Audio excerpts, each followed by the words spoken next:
El 28 de febrero, Estados Unidos e Israel bombardearon varias zonas de Irán, produciendo centenares de muertes, incluida la del líder supremo, el Ayatollah Jamenei.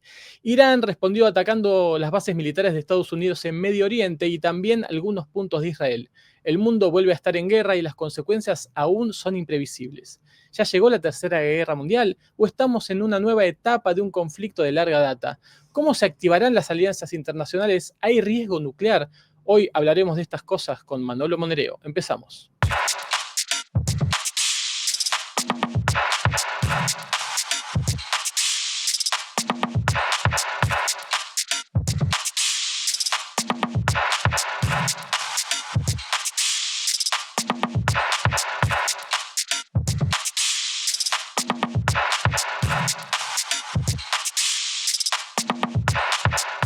Y ya estamos con Manolo Monereo, él es politólogo español, analista político, fue diputado por Unidas Podemos y es un amigo de la casa quien analiza como nadie la geopolítica. Y bueno, era de suyo que teníamos que hablar con él en este momento. Bueno, hay un conflicto que ha escalado y la primera pregunta que te tengo que hacer, Manolo, es si estamos ya en lo que puede considerarse una tercera guerra mundial y si no es así, ¿qué es lo que falta? ¿En dónde nos encuentra este conflicto de Estados Unidos e Israel con Irán? Yo creo que estamos en una transición dentro de lo que podemos llamar la etapa Trump, ¿no? La etapa Trump es un intento más o menos articulado de darle la vuelta a la tortilla, es decir, es un intento de de frenar el deterioro de la hegemonía norteamericana y, por otro lado, de impedir el surgimiento y el avance de un mundo multipolar. Ese es el problema de fondo que hay. Entonces, lo que está haciendo es unificando todos los conflictos y desde ahí montando una estrategia. Una estrategia que es a medio plazo y a largo plazo. ¿A medio plazo cuál es? Hasta noviembre de este año. ¿Por qué noviembre? Porque hay elecciones norteamericanas. Se elige la Cámara de Representantes y una parte del Senado. Y tiene muchas posibilidades de no llegar. Es decir, de terminar perdiendo las elecciones. Entonces, necesita dos cosas. Necesita presentarse en plan Hollywood con victorias enormes, populares, solventes, y por otro lado, si no lo hace, puede terminar perdiendo las elecciones y ya no puede seguir mandando como ha mandado hasta ahora, porque tenía neutralizada el control de las cámaras. ¿Dónde estamos? Pues estamos al borde del precipicio. Decía un periodista español hace años que cada vez que había elecciones en Norteamérica se ponía la paz del mundo en peligro, ¿no? Pues ahora lo que estamos viviendo eso dramáticamente, ¿no? Esto sería lo que podríamos llamar a medio plazo.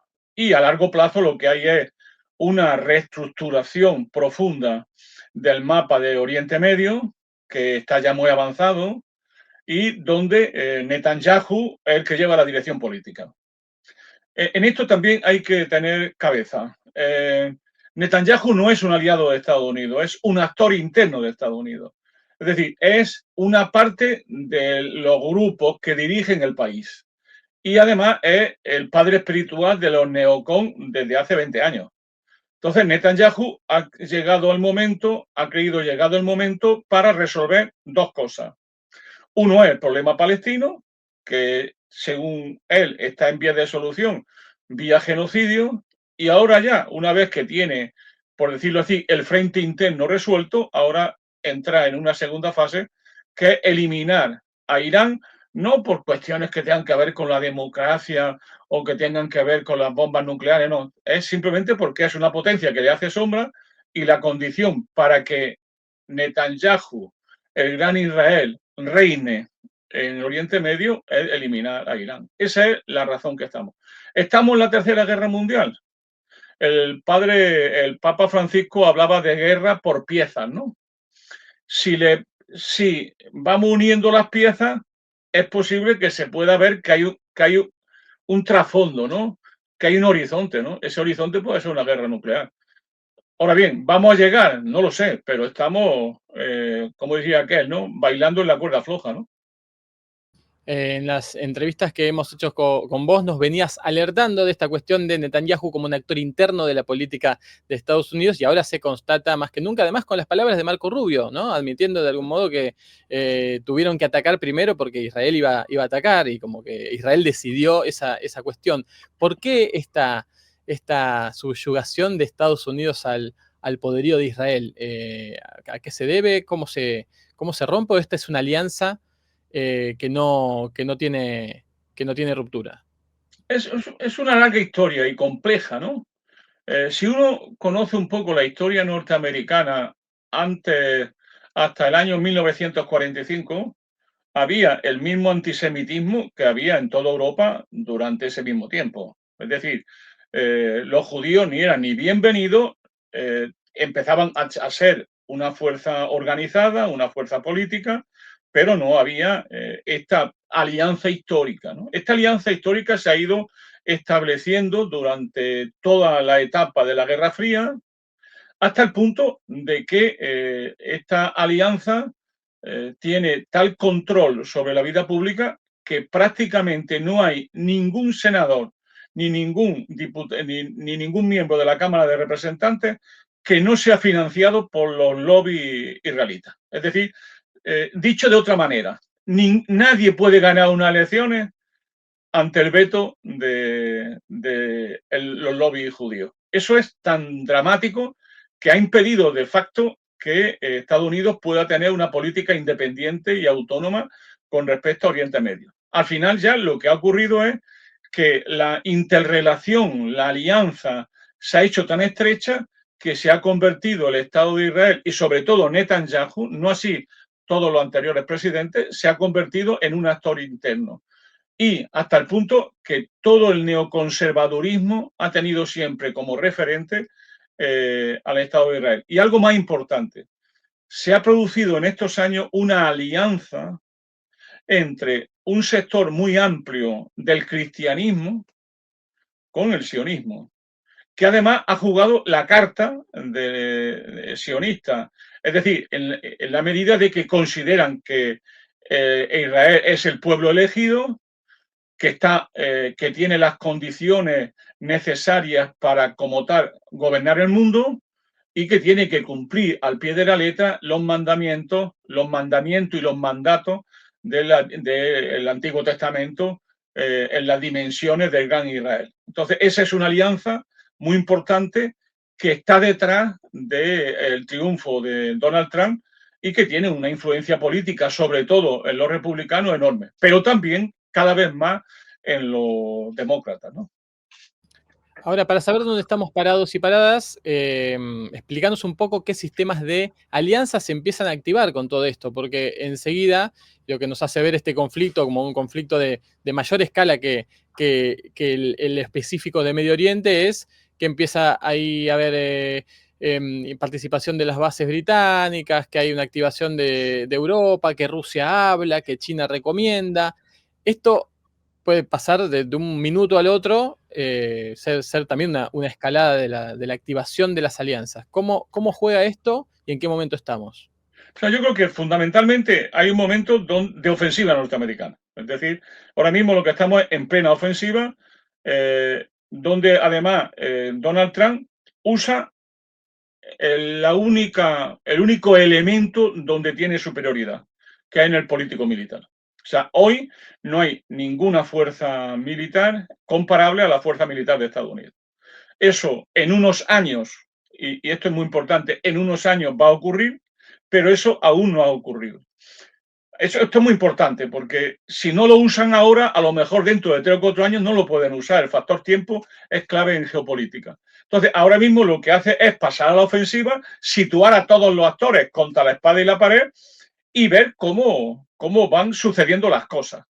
Entonces, hemos tenido, fíjate, que Donald Trump ha bombardeado en un año, el pacificador ha bombardeado 7 países en un año, entre ellos Nigeria. O sea, fijaros la amplitud de la política que desarrolla. Entonces, desde esa perspectiva, Donald Trump pasa a la ofensiva, sitúa a los demás a la defensiva y empieza a moverse, ¿no? Y se ha movido muy duramente en lo que podemos llamar los enemigos históricos de la administración norteamericana. los estados canallas. Con uno ya no puede, que es Corea del Norte. ¿Por qué? Porque ellos tuvieron la sagada idea de tener armas nucleares. Entonces, el arma nuclear es la que te protege de las agresiones del imperialismo, eso está clarísimo. Algo que tendrá que aprender el nuevo ayatolá que llegue a Irán, que es posible que sea el hijo del propio Khamenei. Y por otro lado, no solamente tiene que verse con eso, el caso de Corea del Norte, sino que ha resuelto el problema, está en vías, en negociación de resolver el problema de Venezuela, que lo tenéis vosotros muy cerca, tiene el problema de Cuba y ahora tiene el problema de Irán. Son los estados canallas, los estados que de una u otra manera no se han rendido, no se han plegado al dominio norteamericano. Entonces, en eso están en este momento. Y quiere presentarse en noviembre con los deberes hechos. Y quiere decir, bueno, yo soy el presidente mejor de la historia de Estados Unidos, solo comparable a Teddy Roosevelt, yo soy el presidente que ha vuelto a hacer de Estados Unidos la gran potencia del mundo, etcétera, etcétera, etcétera. Bueno, esa es su tarea, en eso está y lo va a hacer dramáticamente. ¿Qué ocurre? Que mientras los actores se mueven. Pero, ¿quién se ha movido más? Irán. O sea, Irán sí que sabía que tarde o temprano lo iban a atacar, no hay duda, pero esta vez están preparados y han creado las condiciones para tener una resistencia que la otra vez tardaron 24 horas en tenerla y ahora la han tenido 2 horas después. Eso demuestra hasta qué punto estaban preparados. Y además han creado una estructura de mando, podemos decir, de mando descentralizado, disperso, que actúa automáticamente desde planes diseñados previamente. Y eso hace muy difícil que puedan decapitarlos, que es justamente el juego favorito que tiene Estados Unidos. Y luego los otros actores se empiezan a mover. Claro, China y Rusia se han movido antes mucho, que es como armando hasta los dientes a Irán, no tengáis ninguna duda. Eso ha estado haciéndose hasta hace 3 días. Y por otro lado, buscando salida a la propia situación, pero claro, eso depende, el campo de batalla genera su propia dinámica y hay ahí donde se va a ver. Y luego ahí empieza a haber problemas, ¿no? El problema es la cuestión económica, hay que decir también, para que la gente se entere, que el sistema internacional económico está pillado con alfileres, está muy debilito y que cualquier crisis lo puede poner en graves dificultades. Y por otro lado, todos los actores se van moviendo, ¿no? Se ha movido Gran Bretaña, con mucho cuidado, ayuda, pero no quiere comprometerse con Estados Unidos porque es muy serio. Francia dice que es una violación del derecho internacional, pero por otro lado manda el Charles de Gaulle al Mediterráneo. Y por otro lado, Alemania es la que parece ya que está con una posición más firme al lado de Estados Unidos.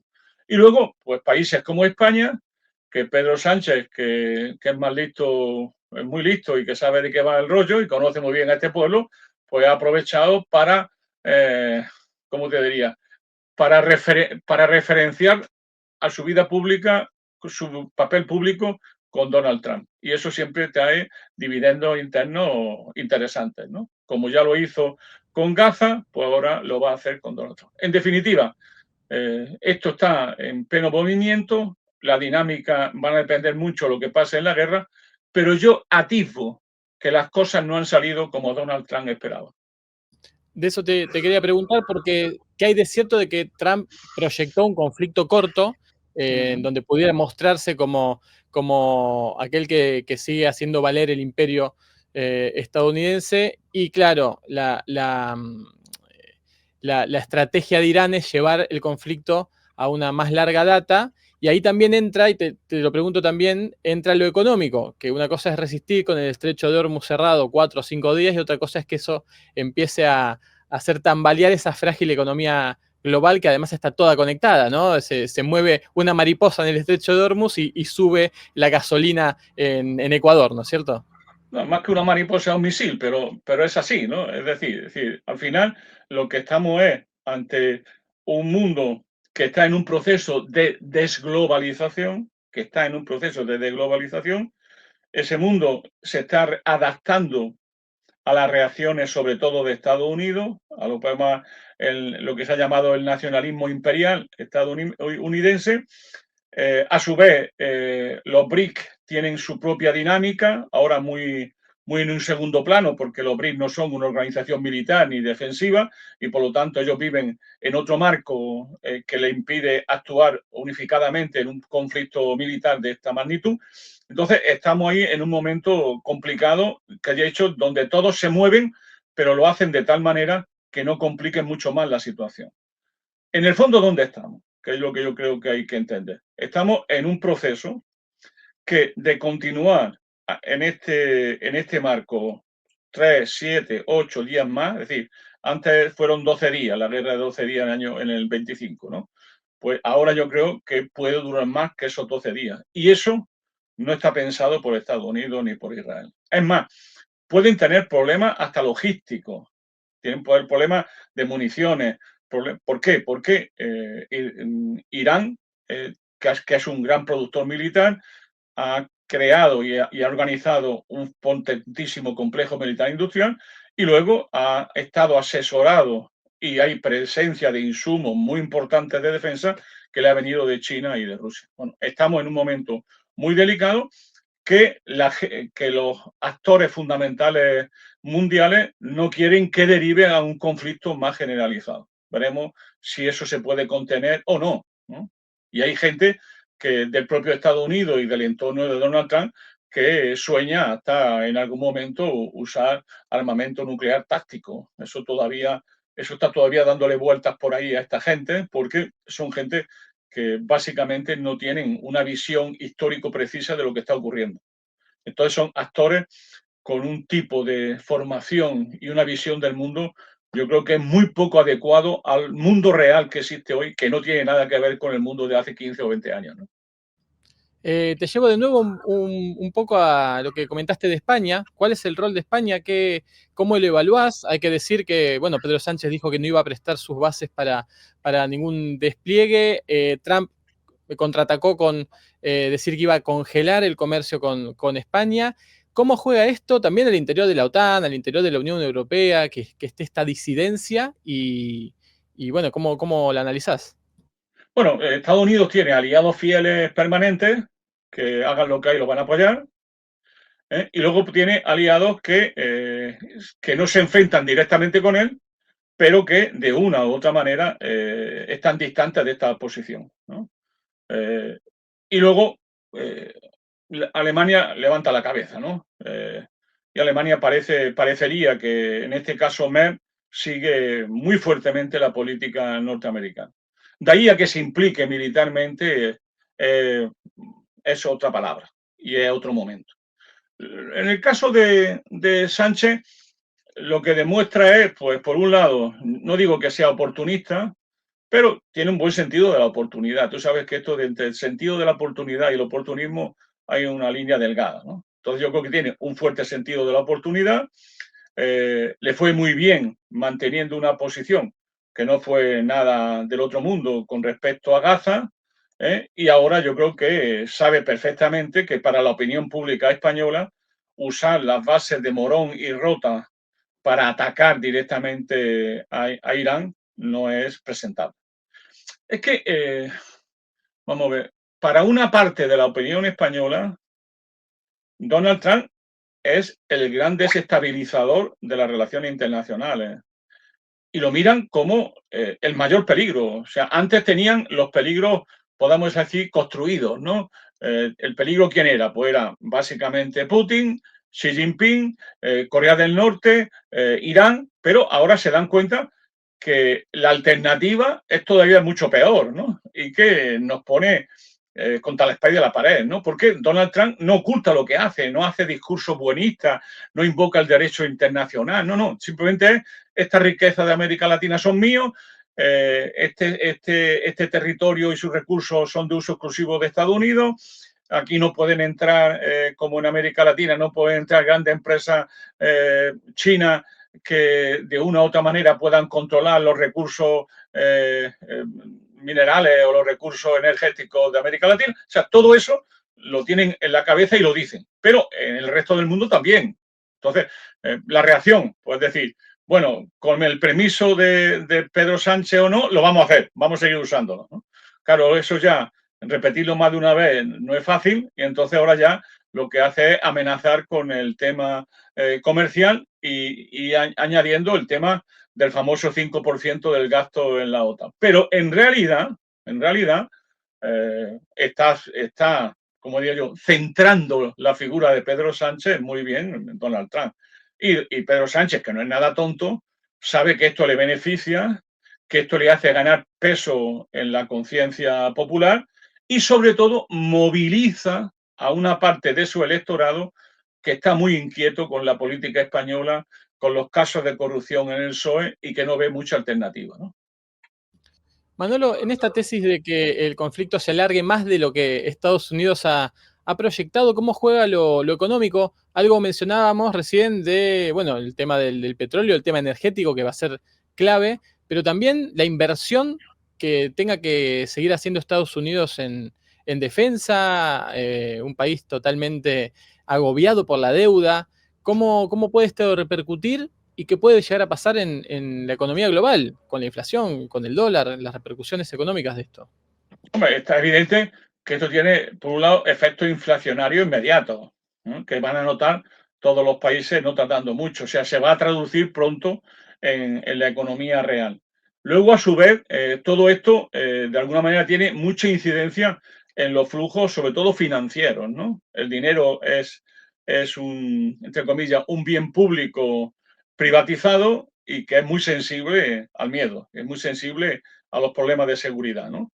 Y evidente que eso puede significar, por ejemplo, problemas serios en el dólar, que ya tiene problemas serios. Y luego tiene un problema añadido, que es que la gente no es consciente de ello, ¿no? Desde que ha llegado Donald Trump, la deuda norteamericana está creciendo a 6.700, 6.800, 6.000 millones de dólares diarios. Es decir, 6.800 millones de dólares diarios. Es decir, está creciendo enormemente la deuda. Eso tendrá consecuencias a la hora de financiarla y sobre todo de intentar financiar la carrera de armamentos que Donald Trump ha puesto en marcha.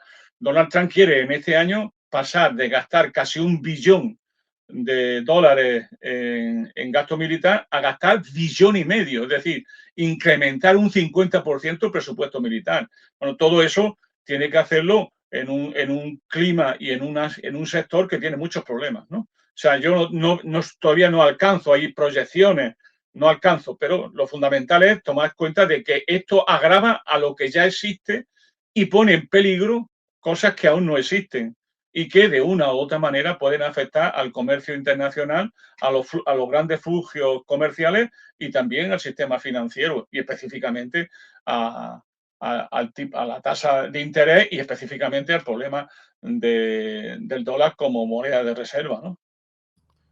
¿Y cuál crees o ves que es el rol o las repercusiones en América Latina de este conflicto? Una América Latina que está al lado de Estados Unidos, con muchos de sus dirigentes integrando esa Junta de Paz. Ahí también se pone en cuestión la gobernanza global como la veníamos conociendo, ¿no? La Naciones Unidas está con una debilidad manifiesta y la Junta de Paz haciendo su primera guerra tan pronto, un Milei elevando las alertas de seguridad, un Ecuador saludando la incursión de Estados Unidos e Israel, más allá el alza en el precio del combustible que ya se está viendo. ¿Qué valoración haces de nuestra región? Pues yo creo que los países que tienen más problemas económicos verán que esos problemas económicos se incrementan, se agravan, empezando por Argentina. Porque todo esto que he dicho antes es de fácil aplicación en Argentina, que si hay algún estado que está pillado con alfileres, Argentina. Y que además depende directamente de la ayuda económica de Estados Unidos, ¿no? Es decir, de una u otra manera, lo que hay una alianza entre Milei y Donald Trump que de alguna manera se la juegan las dos en esa alianza, ¿no? Los dos dependen demasiado uno de otro, ¿no? Para ser gobernantes de estados independientes, dicho sea de otro paso. Pero aquí lo que yo creo que hay que entender siempre es lo siguiente, ¿no? Claro, si uno no tiene una visión de la estructura del poder existente en América Latina, no lo puede entender. pero yo lo diré así. Para las clases dirigentes de los países de Iberoamérica, hablando ya en un sentido más amplio, de Iberoamérica y el Caribe, para esas clases dirigentes, la última ratio de su poder son los Estados Unidos. Ellos saben que en el fondo, frente a sus poblaciones, el que garantiza al final su poder es Estados Unidos. Por lo tanto, no es ningún problema para ellos tener una alianza permanente con Estados Unidos. Otra cosa es que se preocupen de esta falta de legitimidad que le añade Donald Trump a la política norteamericana o las señales de alerta al propio poder norteamericano. Pero yo no tengo ninguna duda que para las clases dirigentes argentinas, para las clases dirigentes chilenas, para la clase dirigente peruana, para la clase dirigente ecuatoriana, para la clase dirigente venezolana, la último ratio de su poder son Estados Unidos. Y por tanto, ellos se van a aliar y van a estar comprometidos con Estados Unidos y sobre todo porque ellos vienen de una experiencia, que son la experiencia de los dos ciclos de la izquierda latinoamericana. Dos ciclos que se han agotado y que en este momento ellos gobiernan no tanto porque tengan un proyecto, sino porque gobiernan ante la incapacidad de la izquierda de reorganizarse, reagruparse y tener un proyecto. Ya no lo tienen, tuvieron un proyecto y ese proyecto se ha agotado y en muchos sitios se ha agotado para mal, en el sentido que ha dejado muy debilitado a las fuerzas populares y a las fuerzas democráticas. Entonces, ellos han llegado con un capitalismo autoritario, con un liberalismo autoritario, con una alianza histórica con Estados Unidos, pero fundamentalmente ante la decepción de una parte del electorado, la decepción de una parte significativa de las clases populares y sobre todo de los jóvenes, y porque no hay una perspectiva posible de cara al futuro, ¿no? Yo creo que ahí hay un problema de fondo, ¿no? Decía hace poco en una entrevista para el viejo topo de García Linera que había como una crisis de futuro, ¿no? En estos países. Es decir, para las poblaciones, para el bloque popular, para las clases populares, no está claro el futuro, no hay un futuro predecible y tienden a pensar que el futuro todavía será peor que el presente, ¿no? Entonces, en eso una agenda de cambio es muy difícil en una situación así, ¿no? Pues yo creo que es donde estamos en ese momento, ¿no? No solamente en la izquierda latinoamericana, sino también en la izquierda europea. O sea, no hay una perspectiva, no hay un espacio electoral que se ha ido estrechando y no hay una perspectiva de futuro con un proyecto alternativo que suscite el compromiso de las mayorías sociales. Eso hace que la derecha gobierne más por ser de derecha y por defender los propios intereses que por tener un proyecto adecuado, popular, al servicio de las capas sociales mayoritarias, ¿no? Y en ese camino estamos, te llevo al comienzo de la charla, en un camino cada vez más, con más riesgo de la escalada nuclear. Y ahí te pregunto cómo ves ese tema.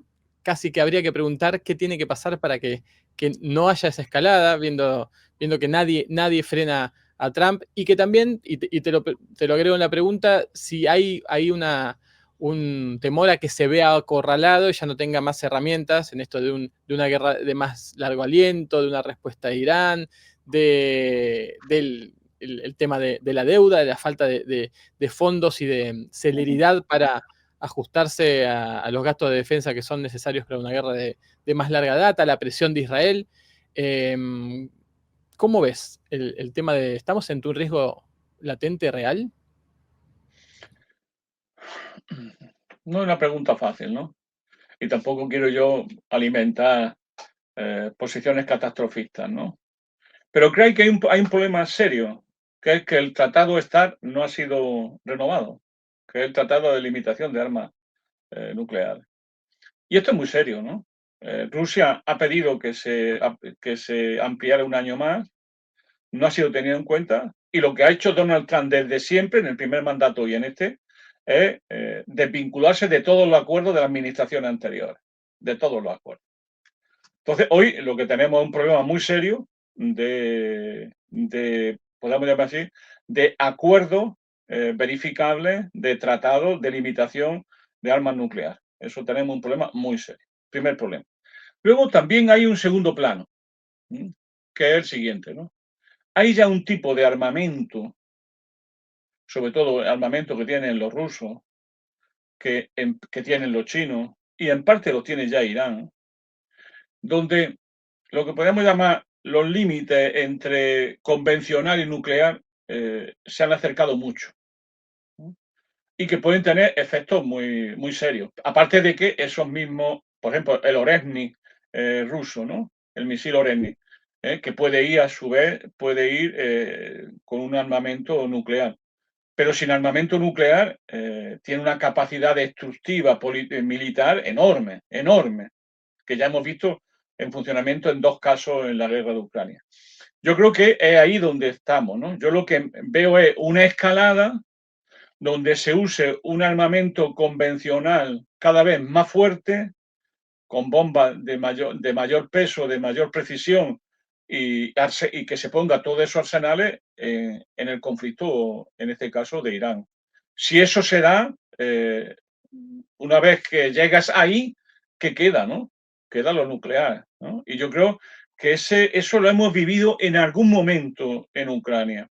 Ahora no lo hemos vivido, no lo estamos viviendo en Irán, pero podemos alcanzarlo. Por ejemplo, cuando se dedicaron, intentó, y eso no se pudo hacer sin el apoyo de Estados Unidos, asesinar al presidente Putin, cuando se intentó hacerlo, eso se puso muy al límite. Si tú te cargas, intentas decapitar, como se ha hecho en parte secuestrando a Maduro o asesinando a Khamenei, si eso lo hace en Rusia, te va a encontrar con una respuesta que no sabes cuál es, pero será toda menos, por decirlo así, menos convencional, desde cualquier punto de vista de la palabra convencional. Yo creo que eso no lo hemos alcanzado en Irán, pero se puede alcanzar. Sobre todo por esto, porque cuando los planes que tienen no salen bien, el riesgo de la escalada es todavía más fuerte, de echar todavía, ¿cómo te diría?, más lumbre, ¿no? De echar todavía mayor mecanismos para que el conflicto alcance los niveles de eficacia para los cuales ha sido planificado y puesto en marcha. Entonces, yo creo que eso lo vamos a encontrar. O sea, yo realmente estoy muy preocupado, no ahora, sino hace mucho tiempo, de que, por decirlo así, la dinámica del frente, la dinámica político-militar, vaya significando una escalada y que esa escalada llegue un día al límite, entre comillas, de lo convencional. Y una vez que se suprime ese límite, ¿dónde entramos? Ahí entramos ya en aguas muy peligrosas. Por eso yo creo que eso, en el fondo, es lo que hace muy prudente sobre todo a indios, rusos y chinos. Muy prudente. Porque saben que este hombre se le puede, como decimos en Andalucía, se le pueden cruzar los cables y puede llegar a límites difícilmente, por decir así, reversibles. Entonces, juegan con mucha prudencia, se mueven, actúan, pero buscando no alimentar un conflicto que ya de por sí tiene consecuencias enormes. Estamos hablando ya de cerca de 1.000 muertos que tiene este conflicto en Irán y que pueden de aquí a dentro de 7 o 8 días puede ser mucho más, ¿no? Entonces, bueno, hay que tener prudencia, hay que tener cuidado y sobre todo hay que tener en cuenta que la lucha por la paz tiene que ir unida a la lucha por la justicia y contra el imperialismo. Es decir, o sea, pensar en una lucha por la paz, reclamando derecho internacional o mayor vigencia del mecanismo humanitario está muy bien, hay que defenderlo, pero yo creo que el problema de fondo que hay es que falta un actor fundamental, que es un movimiento internacional que de una u otra manera ponga en marcha la lucha por un nuevo orden internacional más justo, inclusive y democrático y poner fin a esta capacidad agresiva sin límites que tiene Estados Unidos. Bombardear siete países en un año, meterse en un segundo conflicto casi en un año también contra Irán, negociar y simplemente para cubrir un ataque desarmante, que es lo que ha hecho ahora, pero que ha hecho también antes, todo eso lo que demuestra es que estamos con métodos mafiosos que son más próximos a Michael Corleone que a jefes de gobierno, aunque sean de potencias como Estados Unidos, ¿no? Manolo, ya para ir terminando, ¿a qué más debemos prestar la atención en lo sucesivo, más allá de la noticia del día, de los ataques y las respuestas? ¿A qué cosas deberíamos prestar la atención según tu punto de vista? Quizás al factor económico que funcione como presión, a lo que hagan otros países del mundo árabe que aún no han reaccionado, a China, a Rusia, a Europa, a la actitud de Trump. ¿A qué debemos prestar atención? ¿Cuáles son No, tus yo creo coordenadas? primero a la dinámica de la guerra y a la dinámica de la muerte y de la escalada, eso primero. Segundo, habrá un momento, creo que conociendo un poco a este personaje, conforme el asunto se vaya poniendo un poquito difícil, empezará a lanzar globos sonda, ¿no? Me imagino que esos globos sonda de buscar un arreglo, pero él no quedar demasiado mal en ese arreglo, pues exigirá seguramente la presencia de Rusia, se exigirá la presencia de Arabia Saudita, de algunos países que puedan de una u otra manera acompañarlo a la mesa de negociación. Pero ahí el problema de fondo sigue siendo Israel y Netanyahu. Es decir, el que lo tiene muy difícil de echarse atrás es Netanyahu. ¿Y cuándo se echará atrás Netanyahu? Pues yo ya he visto en estos días señales muy, muy significativas que ya vi en la otra guerra, ¿no? De los 12 días, que es que de pronto los misiles iraníes llegan a Jerusalén y llegan a Tel Aviv y nadie los derriba. Es decir, como que todo este corpus que se ha creado, que prácticamente hacía, que garantizaba la impunidad militar de Israel, porque él tenía capacidad de atacar, pero nadie tenía capaz de golpearlo, eso se ha acabado.